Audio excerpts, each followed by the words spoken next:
Good morning, friends. I'm back in Mark's studio today and the lighting's a little weird. We have to have Joe fix it for us because it's quiet back here and it's kind of warm. I wanted to show you something really quick about fat because I have some friends that were making fat and they said, or broth rather, and they said they made the broth, cooled it, and then skimmed all the fat off before they stored it. I hope you can see. You can see this is my pork broth. That's how much fat is on it. I have some beef broth that are even more than that. Leave the fat on. Fat is good for you. We talked about how your digestive system needs fat. It's a thing that they used to do, right? Skimming the fat off everything. Sometimes you need to repurpose the fat a little bit. I use it for, if there's more on there than what we really can drink, then I just throw it in the frying pan for eggs or add it to the pan for meat a little bit, just to give them a little more fat, flavor, tenderness. But it's all good. So keep the fat. If you're a broth maker, keep the fat. If there's extra fat in the pan after you fry your hamburger, keep the fat. Just turn it into your dish. Don't skim it off and then add olive oil or I don't know even what they tell you to do anymore. But you need all that. And that animal fat is good for your system because we're an animal. So going on our digestive topic this month, one of the hugest things that can upset your digestion is stress. Mine has been a little bit off this week, and I use a lot of breathing practices to help with that. And one of the best ways to help your digestion, well, one of the best ways is just to breathe. When you sit down to your meal, take a few good deep breaths. And just sit in your chair for as long as it takes you to take 3 breaths before you pick up your fork and spoon or knife or whatever. Take a moment to breathe before you eat. Because I know if you're at all like me, you're running to get everything on the table, get the table set, make sure everybody gets down there, has their hands washed, and then you sit down and eat. And your body hasn't had time to slow down to get into a digestive mode. You're still in the hurry-scurry mode.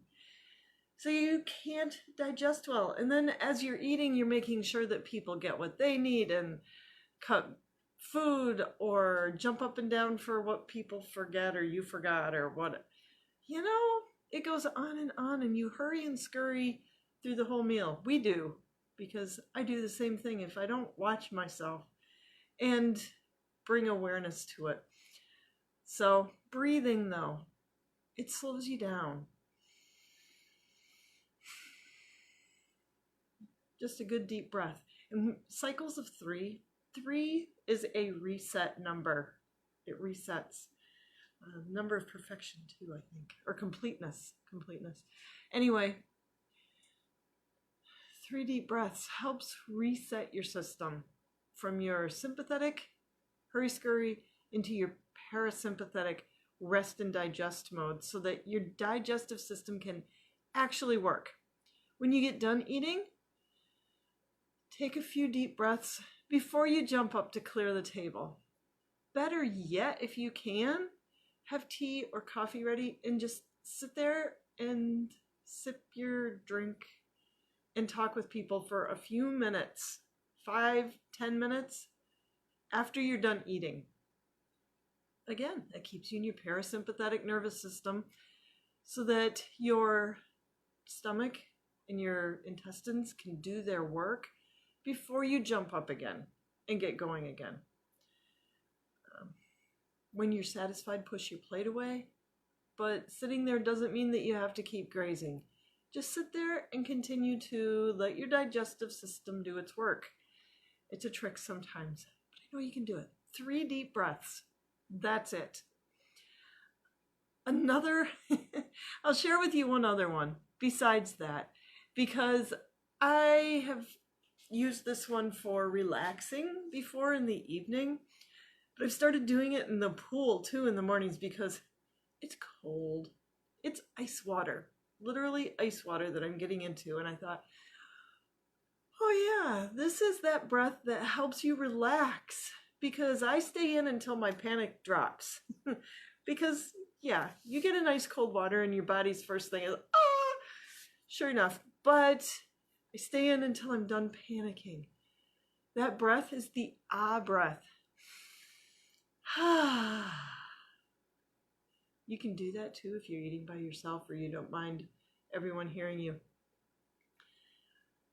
It's a great breath just for dropping that stress level, kicking you out of that hurry, worry, scurry, stressed place into a place of rest and digest, into your parasympathetic nervous system. In through your nose, because you get a lot of good nitric oxide and it helps clear your sinuses. A lot of good things happen through your nose. All the way down into your pelvis, into your sit bones, and then just as you go back out. You can play with it. Do it fast, do it slow, but you'll find that your breath slows down, which is a good sign that tells you what your body's doing. You may notice your heart rate. You'll notice you breathe down into the lower lobes of your lungs, which is critical for oxygenation. One of these days, if I get a good pig lung, I'll show you why that is. When you see a cross section of a lung, it drives home how much goes on in the lower lobes of your lungs and why you need to be breathing deeply into those lower lobes in order for your body to simply get oxygen. So, yeah breath, or just a plain bellows breath. You're breathing all the way down into your pelvis. Do it 3 times, then dig in. If you hack it a little further and layer in with every breath something you're thankful for, even if someone else is praying. Bring gratitude to it. I'm grateful you have food to eat, because so many people don't. You have warm food to eat, a warm place to eat it in. You have company to eat with, because again, so many people don't. We are so blessed. Count your blessings.